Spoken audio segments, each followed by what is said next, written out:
ನಮಸ್ಕಾರ ಸ್ನೇಹಿತರೆ, ನನ್ನ ಕಾಲ್ಪನಿಕ ಆಯಾಮಕ್ಕೆ ಸ್ವಾಗತ.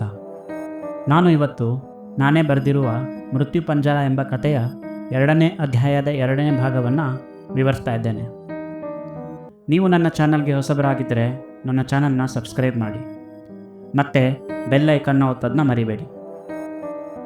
ಇನ್ನು ಮೃತ್ಯು ಪಂಜರದ ಬಗ್ಗೆ ಹೇಳುವುದಾದರೆ, ಇದರ ಹಿಂದಿನ ಎಲ್ಲ ಭಾಗದ ಲಿಂಕನ್ನು ನಾನು ಡಿಸ್ಕ್ರಿಪ್ಷನ್ ಬಾಕ್ಸಲ್ಲಿ ಹಾಕಿದ್ದೀನಿ. ಆ ಎಲ್ಲ ವಿಡಿಯೋ ನೋಡಿದ ಬಳಿಕ ಈ ವಿಡಿಯೋನ ನೋಡಿ, ನಿಮಗೆ ಕತೆ ಅರ್ಥ ಆಗುತ್ತೆ.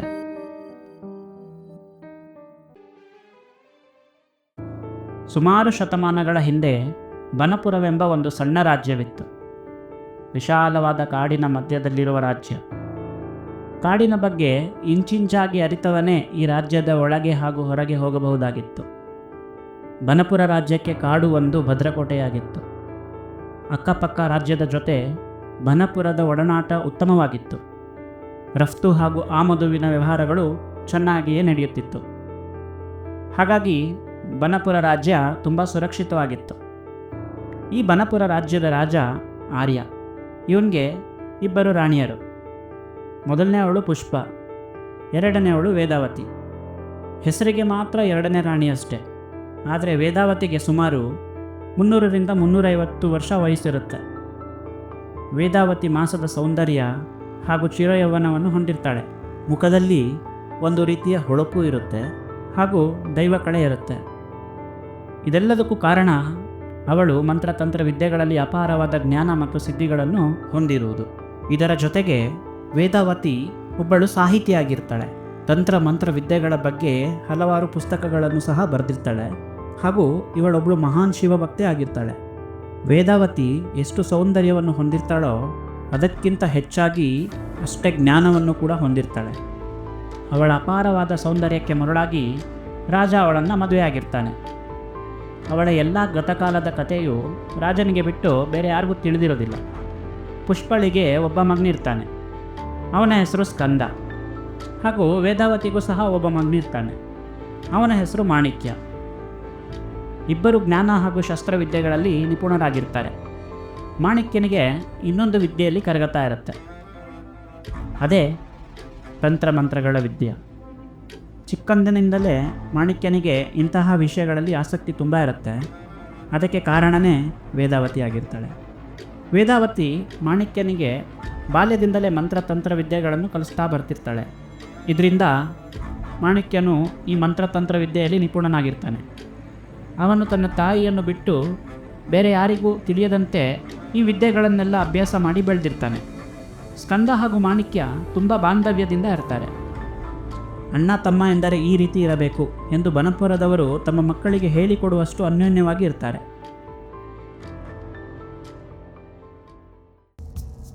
ಅರಮನೆಯಲ್ಲಿ ಮಾಣಿಕ್ಯನು ತನ್ನ ಕೋಣೆಯಲ್ಲಿ ತನ್ನ ಮಂತ್ರಶಕ್ತಿಗಳಿಂದ ಒಂದು ಗುಪ್ತ ಸುರಂಗ ಮತ್ತು ಒಂದು ಗುಪ್ತ ಕೋಣೆಯನ್ನು ನಿರ್ಮಿಸಿಕೊಂಡಿರ್ತಾನೆ. ಈ ಕೋಣೆಯಲ್ಲಿ ಕ್ಷೂದ್ರದೇವನಾದ ಚಂಡನ ಮೂರ್ತಿಯನ್ನು ನಿರ್ಮಿಸಿ ದಿನ ಮಧ್ಯರಾತ್ರಿ ಆ ಮೂರ್ತಿಗೆ ಪೂಜೆಯನ್ನು ಮಾಡುತ್ತಾ ಚಂಡನನ್ನು ಒಲಿಸ್ಕೊಂಡಿರ್ತಾನೆ. ವೇದವತಿ ಧ್ಯಾನ ಮಗ್ನಳಾಗಿದ್ದ ಒಂದು ಸಂದರ್ಭದಲ್ಲಿ ಅವಳು ಸಂಗ್ರಹಿಸಿರುವ ಪುಸ್ತಕ ಭಂಡಾರದಿಂದ ಒಂದು ವಶೀಕರಣಕ್ಕೆ ಸಂಬಂಧಪಟ್ಟ ಪುಸ್ತಕವನ್ನು ಕದ್ದಿರ್ತಾನೆ ಮಾಣಿಕ್ಯ. ಹಾಗೂ ಅದನ್ನು ಓದಿ ತಿಳ್ಕೊಂಡಿರ್ತಾನೆ. ಅದರಲ್ಲಿ ವಿವರಿಸಿರುವಂತೆ ಚಂಡನ ಮೂರ್ತಿಯನ್ನು ನಿರ್ಮಿಸಿ ಅದರ ಪೂಜೆಯನ್ನು ಮಾಡ್ತಾ ಇರ್ತಾನೆ. ಚಂಡನ ಆರಾಧನೆ ಮಾಡುವ ಹಾಗೂ ಗುಪ್ತವಾದ ಕೋಣೆಯನ್ನು ನಿರ್ಮಿಸಿಕೊಂಡಿರುವ ವಿಷಯ ಅವನಿಗೆ ತಂತ್ರ ಮಂತ್ರ ವಿದ್ಯೆ ಗೊತ್ತಿರುವುದು ಎಷ್ಟು ರಹಸ್ಯವಾಗಿರುತ್ತದೆಯೋ ಅದಕ್ಕಿಂತ ಹೆಚ್ಚು ರಹಸ್ಯವಾಗಿರುತ್ತೆ. ಈ ವಿಷಯ ತನ್ನ ತಾಯಿ ವೇದಾವತಿಗೂ ಸಹ ತಿಳಿದಿರೋದಿಲ್ಲ. ಹೀಗೆ ದಿನಗಳು ಕಳೆಯುತ್ತಿರುತ್ತೆ. ಇಷ್ಟೆಲ್ಲ ಭದ್ರತೆ ಇದ್ದರೂ ಒಂದಲ್ಲ ಒಂದಿನ ಯಾರಾದರೂ ಕಾಡನ್ನು ದಾಟಿ ಬಂದು ಆಕ್ರಮಣ ಮಾಡುತ್ತಾರೆಂದು ಒಂದು ಸಣ್ಣ ಭಯ ರಾಜನಿಗಿತ್ತು. ರಾಜನಿಗೂ ಕೂಡ ವಯಸ್ಸಾಗಿತ್ತು. ಹಾಗಾಗಿ ಸ್ಕಂದನಿಗೆ ಮದುವೆಯನ್ನು ಮಾಡಿಸಿ ಪಟ್ಟಾಭಿಷೇಕ ಮಾಡಿ ರಾಜ್ಯವನ್ನು ಬಿಟ್ಟುಕೊಡ್ತಾನೆ. ಇದಕ್ಕೆ ಸ್ಕಂದ ಹಾಗೂ ಮಾಣಿಕ್ಯ ಇಬ್ಬರ ಸಮ್ಮತವೂ ಇರುತ್ತೆ. ಸ್ಕಂದನು ಆಡಳಿತ ಶುರು ಮಾಡ್ತಾನೆ. ಹೀಗೆ ಸ್ಕಂದನ ಆಡಳಿತ ಸ್ವಲ್ಪ ವರ್ಷಗಳು ನಡೆಯುತ್ತೆ. ಒಂದಿನ ರಾಜ ಆರ್ಯ ಕೂಡ ತೀರಿ ಹೋಗ್ತಾನೆ. ಆರ್ಯ ತೀರಿ ಹೋದ ಬಳಿಕ ಮೊದಲ ಪತ್ನಿಯಾದ ಪುಷ್ಪ ತನ್ನ ಪತಿಯ ನೆನಪಿನಲ್ಲೇ ಕೊರಗಿ ಹಸುನಿಗ್ತಾಳೆ. ಎರಡನೇ ಪತ್ನಿ ವೇದಾವತಿ ತನ್ನ ಮುಂದಿನ ಜೀವನವನ್ನು ಶಿವನಿಗೆ ಅರ್ಪಣೆ ಮಾಡಿ ರಾಜ್ಯದ ಭೋಗವನ್ನು ತೊರೆದು ಕಾಡಿಗೆ ಹೋಗ್ತಾಳೆ. ರಾಜ್ಯದ ಸಂಪೂರ್ಣ ಭಾರ ಸ್ಕಂದ ಹಾಗೂ ಮಾಣಿಕ್ಯನ ಮೇಲಿರುತ್ತೆ. ಅದನ್ನು ತುಂಬ ಜವಾಬ್ದಾರಿಯುತವಾಗಿ ಇಬ್ಬರು ನಡೆಸ್ಕೊಂಡು ಹೋಗ್ತಾ ಇರ್ತಾರೆ. ಹೀಗೆ ದಿನಗಳು ಕಳೆದಂತೆ ಬೇರೆ ದೇಶದಿಂದ ಬಂದ ದಾಳಿಕೋರರು ಒಂದೊಂದೇ ರಾಜ್ಯವನ್ನು ಕಬಳಿಸ್ತಾ ಇರ್ತಾರೆ. ಅವರ ಕಿವಿಗೆ ಬನಪುರ ರಾಜ್ಯದ ವಿಷಯ ಕೂಡ ಬೀಳುತ್ತೆ. ದಾಳಿಕೋರರು ಆಕ್ರಮಿಸಿಕೊಂಡಿರುವ ಭಾಗದಲ್ಲಿ ವ್ಯಾಪಾರಕ್ಕೆಂದು ಬಂದಂತಹ ಬನಪುರದ ವ್ಯಾಪಾರಿಗಳನ್ನು ಬಂಧಿಸಿ ಬೆದರಿಸಿ ಅವರ ಸಹಾಯದಿಂದ ಬನಪುರದ ಮೇಲೆ ಆಕ್ರಮಣ ಮಾಡಲು ತಮ್ಮ ಸೈನ್ಯದೊಂದಿಗೆ ಬನಪುರದ ಕಡೆಗೆ ಬರ್ತಾರೆ ದಾಳಿಕೋರರು. ಈ ವಿಷಯ ಗುಪ್ತಚರರಿಂದ ಸ್ಕಂದನಿಗೆ ಗೊತ್ತಾಗುತ್ತೆ. ಅವನು ಸಹ ಯುದ್ಧಕ್ಕೆ ಎಲ್ಲ ತಯಾರಿಯನ್ನು ಮಾಡಿಕೊಂಡಿರ್ತಾನೆ. ದಾಳಿಕೋರರ ಸೈನ್ಯ ಸಾಗರದಷ್ಟು ಇದ್ದರೆ ಅದರ 1ನೇ ಭಾಗದಷ್ಟು ಸೈನ್ಯ ಸ್ಕಂದನ ಬಳಿ ಇರುತ್ತೆ. ಗೆಲುವು ಅಸಾಧ್ಯದಂತೆ ಕಾಣಿಸ್ತಾ ಇರುತ್ತೆ. ಆದರೆ ಹೋರಾಡದೆ ಬೇರೆ ದಾರಿನೇ ಇರೋದಿಲ್ಲ. ದಾಳಿಕೋರರ ಸೈನ್ಯ ಅರಮನೆಯ ಹೆಬ್ಬಾಗಿಲಿನ ಬಳಿ ಬಂದು ತಲುಪುತ್ತೆ. ಮೊದಲಿಗೆ ದಾಳಿಕೋರರು ಶರಣಾಗತಿಯಾಗಲು ರಾಜ ಸ್ಕಂದನಿಗೆ ಆದೇಶ ಕೊಡ್ತಾರೆ. ಅದಕ್ಕೆ ಸ್ಕಂದ ಒಪ್ಪೋದೇ ಇಲ್ಲ ಹಾಗೂ ಯುದ್ಧ ಆರಂಭವಾಗೇ ಬಿಡುತ್ತೆ. ಸ್ಕಂದ ಹಾಗೂ ಮಾಣಿಕ್ಯನ ನೇತೃತ್ವದಲ್ಲಿ ಬನಪುರದ ಸೈನಿಕರು ಹೋರಾಡ್ತಾ ಇರ್ತಾರೆ. ಸ್ಕಂದ ಮತ್ತು ಮಾಣಿಕ್ಯ ಇಬ್ಬರು ವೀರಾವೇಶದಿಂದ ಹೋರಾಡ್ತಿರ್ತಾರೆ. ಸಮಯ ಕಳೆಯುತ್ತಿದ್ದಂತೆ ನಿಧಾನವಾಗಿ ಬನಪುರದ ಸೈನ್ಯ ಕಡಿಮೆಯಾಗತೊಡಗುತ್ತೆ. ಹೀಗೆ ಆದರೆ ಸೋಲು ಖಚಿತ ಎಂದು ಭಾವಿಸಿದ ಮಾಣಿಕ್ಯ ಯುದ್ಧ ಭೂಮಿಯಲ್ಲಿ 3 ದಾಳಿಕೋರರ ಸೈನಿಕರನ್ನು ಬಂಧಿಸಿ ಅರಮನೆಯಲ್ಲಿದ್ದ ಮಾಣಿಕ್ಯನ ಗುಪ್ತ ಕೋಣೆಗೆ ಕರೆದುಕೊಂಡು ಬರ್ತಾನೆ. ಆ 3ರನ್ನು ಚಂಡನ ಮೂರ್ತಿಯ ಮುಂದೆ ನಿಲ್ಲಿಸಿ ಬಲಿ ಕೊಟ್ಟು ಚಂಡನಿಗೆ ಅರ್ಪಿಸ್ತಾನೆ. ಆ 3 ಬಲಿಗೆ ಚಂಡ ಪ್ರಸನ್ನನಾಗಿ ಮಾಣಿಕ್ಯನ ಮುಂದೆ ಪ್ರತ್ಯಕ್ಷಗೊಳ್ತಾನೆ. ತನಗೆ ಬಂದಿರೋ ಸಂಕಷ್ಟವನ್ನು ಚಂಡನಿಗೆ ವಿವರಿಸಿ ಅಮರ ಸೈನ್ಯವನ್ನು ವರವಾಗಿ ಕೇಳ್ತಾನೆ. ಅದಕ್ಕೆ ಒಪ್ಪಿದ ಚಂಡ ಅವನಿಗೆ ಒಂದು ಚಿಕ್ಕ ಮರದ ಪೆಟ್ಟಿಗೆಯನ್ನು ಕೊಡ್ತಾನೆ. ಚಂಡನ ಎದುರೇ ಮಾಣಿಕ್ಯ ಅದನ್ನು ತೆಗೆದು ನೋಡ್ತಾನೆ. ಅದರಲ್ಲಿ ಬರೀ ಬೂದಿ ಇರುತ್ತೆ. ಇದನ್ನು ತೆಗೆದುಕೊಂಡು ಏನು ಮಾಡಬೇಕೆಂದು ಚಂಡನಿಗೆ ಪ್ರಶ್ನಿಸ್ತಾನೆ. ಅದಕ್ಕೆ ಚಂಡ, ಈ ಬೂದಿಯಲ್ಲಿ ಎಷ್ಟು ಕಣಗಳು ಇದೆಯೋ ಅಷ್ಟು ಪ್ರೇತ ಸೈನಿಕರಿದ್ದಾರೆ. ಇದನ್ನು ಮುಷ್ಟಿಯಲ್ಲಿ ಹಿಡಿದು ನೆಲಕ್ಕೆ ಹಾಕಿದರೆ ಅಷ್ಟು ಪ್ರೇತ ಸೈನಿಕರು ಉದ್ಭವವಾಗುತ್ತಾರೆ ಎಂದು ಹೇಳಿ ಅದೃಶ್ಯನಾಗುತ್ತಾನೆ. ಆ ಪೆಟ್ಟಿಗೆಯಲ್ಲಿ ಸುಮಾರು 1 kgಯಷ್ಟು ಬೂದಿ ಇರುತ್ತೆ. ಆ ಪೆಟ್ಟಿಗೆಯೊಂದಿಗೆ ಯುದ್ಧ ಭೂಮಿಗೆ ಮರಳುತ್ತಾನೆ ಮಾಣಿಕ್ಯ. ಯುದ್ಧ ಭೂಮಿಯಲ್ಲಿ ಸೋಲಿನ ಅಂಚಿನಲ್ಲಿ ಇರುತ್ತೆ ಬನಪುರ. ಇನ್ನು ಕೆಲವು ಸೈನ್ಯದೊಂದಿಗೆ ಸ್ಕಂದ ಹೋರಾಡ್ತಾ ಇರ್ತಾನೆ. ಇದನ್ನು ನೋಡಿದ ಮಾಣಿಕ್ಯ ಕೋಪದಿಂದ ಆ ಪೆಟ್ಟಿಗೆಯನ್ನು ತೆಗೆದು ಅದರಲ್ಲಿರುವ ಬೂದಿಯನ್ನು ಮುಷ್ಟಿ ಹಿಡಿದು ನೆಲಕ್ಕೆ ಎಸೆಯುತ್ತಾನೆ. ತಿಳಿಯಾಗಸದಲ್ಲಿ ಕಾರ್ಮೋಡಗಳ ಕಾಳಗ, ತಿಳಿಯಾಗಸದಲ್ಲಿ ಕಾರ್ಮೋಡಗಳ ಕಾಳಗ, ಧರೆಯಲ್ಲಿ ಘೋರವಾದ ಪ್ರೇತ ಸೈನ್ಯದ ಬಳಗ, ಧರೆಯಲ್ಲಿ ಘೋರವಾದ ಪ್ರೇತ ಸೈನ್ಯದ ಬಳಗ, ಕಾಳಗದಲ್ಲಿ ಗುಡುಗು ಮಿಂಚಿನ ಅಬ್ಬರ, ಎದುರಾಳಿಯ ಹತ್ಯೆಯು ಈಗ ಬರ್ಬರ, ನೆತ್ತರ ಕೋಡಿಯಲ್ಲಿ ಮಿಂದು ಮಾಡುವೆನು ಜಳಕ, ಉಳಿದ ಶತ್ರುವಿನ ಎದೆಯಲ್ಲಿ ಮೂಡಬೇಕು ನಡುಕ, ನಾನೊಬ್ಬ ರಕ್ತ ಕುಡುಕ. ಸ್ವಚ್ಛವಾಗಿದ್ದ ಆಕಾಶ ಇದ್ದಕ್ಕಿದ್ದಂಗೆ ಕಾರ್ಮೋಡಗಳಿಂದ ಕೂಡಿ ಕತ್ತಲಾಗಿ ಬಿಡುತ್ತದೆ. ಎಲ್ಲೆಡೆ ಗುಡುಗು ಸಿಡಿಲುಗಳ ಶಬ್ದ, ಜೋರಾಗಿ ಬಿರುಗಾಳಿ ಬೀಸಲಾರಂಭಿಸುತ್ತದೆ. ಇದ್ದಕ್ಕಿದ್ದಂತೆ ಬದಲಾದ ವಾತಾವರಣ ಕಂಡು ಯುದ್ಧ ಸ್ವಲ್ಪ ಸಮಯದವರೆಗೂ ನಿಂತು ಬಿಡುತ್ತದೆ. ಮಾಣಿಕ್ಯನು ಎಸೆದ ಬೂದಿಯಿಂದ ಲಕ್ಷಾಂತರ ಪ್ರೇತಗಳು ಕತ್ತಿಯನ್ನು ಝಳಪಿಸುತ್ತಾ ಎದುರಾಳಿಯ ಎದೆಯಲ್ಲಿ ನಡುಕ ಮೂಡುವಂತೆ ಗಾಳಿಯಲ್ಲಿ ತೇಲಿ ಬಂದು ಎದುರಾಳಿಯನ್ನು ಕೊಲ್ಲಲಾರಂಭಿಸುತ್ತದೆ. ದಾಳಿಕೋರರು ಸಹ ಪ್ರೇತ ಸೈನ್ಯದ ಮೇಲೆ ದಾಳಿ ಮಾಡಲಾರಂಭಿಸುತ್ತಾರೆ. ಅವರು ಖಡ್ಗವನ್ನು ಪ್ರೇತ ಸೈನ್ಯದ ಮೇಲೆ ಬೀಸಿದಾಗ ಗಾಳಿಗೆ ಖಡ್ಗ ಬೀಸಿದಂತಾಗುತ್ತೆ. ದಾಳಿಕೋರರು ಪ್ರೇತಗಳಿಗೆ ಯಾವುದೇ ರೀತಿಯ ಹಾನಿಯೂ ಸಹ ಮಾಡಲಾಗುವುದಿಲ್ಲ. ಏನು ಮಾಡಬೇಕೆಂದು ತಿಳಿಯದ ಪರಿಸ್ಥಿತಿ.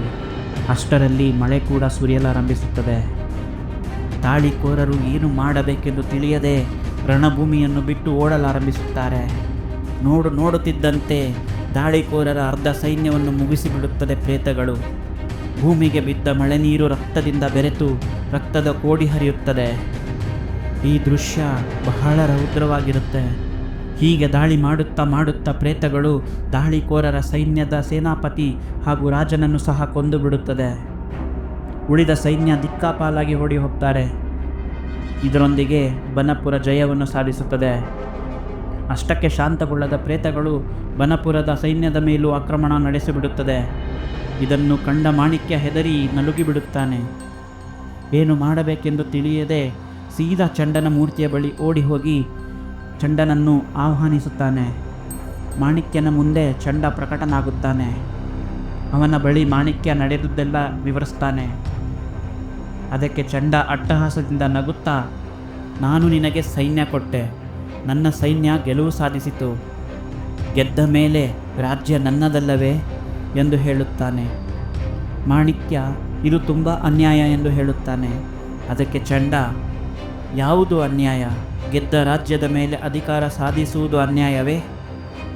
ಧರ್ಮದ ಪ್ರಕಾರ ನೋಡುವುದಾದರೆ ನನ್ನ ಸೈನ್ಯ ರಾಜ್ಯ ಗೆದ್ದಿದೆ. ಈ ರಾಜ್ಯ ನನ್ನದು, ಹಾಗೂ ನಿನ್ನ ಮೇಲೆ ಆಕ್ರಮಣ ಮಾಡಿದವರ ರಾಜ್ಯವೂ ಸಹ ನನ್ನದು. ಜೀವ ಉಳಿಸಿಕೊಳ್ಳಬೇಕಾದರೆ ನನ್ನ ರಾಜ್ಯ ಬಿಟ್ಟು ಹೊರಡು ಎಂದು ಎಚ್ಚರಿಸುತ್ತಾ ಮಾಣಿಕ್ಯನ ಕೈಯಲ್ಲಿದ್ದ ಬೂದಿಯ ಪೆಟ್ಟಿಗೆಯನ್ನು ಕಸೆದು ಚಂಡ ಅದೃಶ್ಯನಾಗುತ್ತಾನೆ. ಮಾಣಿಕ್ಯನಿಗೆ ತನ್ನ ತಪ್ಪಿನ ಅರಿವಾಗಿ ಪ್ರೇತಗಳಿಗೆ ಶರಣಾಗಿ ತನ್ನ ಸಹೋದರನೊಂದಿಗೆ ರಾಜ್ಯ ಬಿಡುತ್ತಾನೆ. ಇದು ಚಂಡನ ನೀಚ ಕೃತ್ಯಕ್ಕೆ ಒಂದು ಉದಾಹರಣೆ. ನಿಮಗೆ ಎಷ್ಟು ಕೊಡುತ್ತಾನೋ ಅದರ ದುಪ್ಪಟ್ಟನ್ನು ನಿಮ್ಮಿಂದ ಕಸಿದುಕೊಳ್ಳುತ್ತಾನೆ. ದಯಮಾಡಿ ಇವನನ್ನು ಆರಾಧಿಸಬೇಡಿ. ನೀವು ಕೊಟ್ಟಂತಹ ಎಲ್ಲ ಫೋಟೋವನ್ನು ಅಧ್ಯಯನ ಮಾಡಿ ಅದರಲ್ಲಿದ್ದ ವಿಷಯಗಳನ್ನು ನಿಮಗೆ ಕಳಿಸಿಕೊಟ್ಟಿದ್ದೇನೆ. ಇದು ಹಳೆಗನ್ನಡ, ನೀವು ಸಹ ಓದಬಹುದಿತ್ತು. ಆದರೆ ಇದು ಪುರಾತನ ಕೆತ್ತನೆ ಆಗಿರುವುದರಿಂದ ಬಹಳಷ್ಟು ಭಾಗ ಸವೆದು ಹೋಗಿದೆ. ಆದ್ದರಿಂದ ಅಕ್ಷರಗಳು ಅರ್ಥ ಮಾಡಿಕೊಳ್ಳಲು ಕಷ್ಟವಾಯಿತು. ವಿಳಂಬಕ್ಕಾಗಿ ಕ್ಷಮಿಸಿ. ನಿಮ್ಮ ಆತ್ಮೀಯ ಗೋಪಾಲ್. ಇದು ಗೋಪಾಲ್ರವರು ಶಾನ್ಗೆ ಕಳಿಸಿರುವ ಇಮೇಲ್ ಆಗಿರುತ್ತೆ. ಮಾಣಿಕ್ಯ ಹಾಗೂ ಸ್ಕಂದ ರಾಜ್ಯ ಬಿಟ್ಟ ಮೇಲೆ ಏನಾದರೂ? ಅವರ ಕತೆ ಅಲ್ಲಿಯೇ ಮುಗಿಯಿತಾ? ಬಂಗಲೆಯ ಸಂಪೂರ್ಣ ಹಿನ್ನೆಲೆಯನ್ನು ತಿಳಿಯುವಲ್ಲಿ ಶಾನ್ ಯಶಸ್ವಿ ಆಗ್ತಾನ?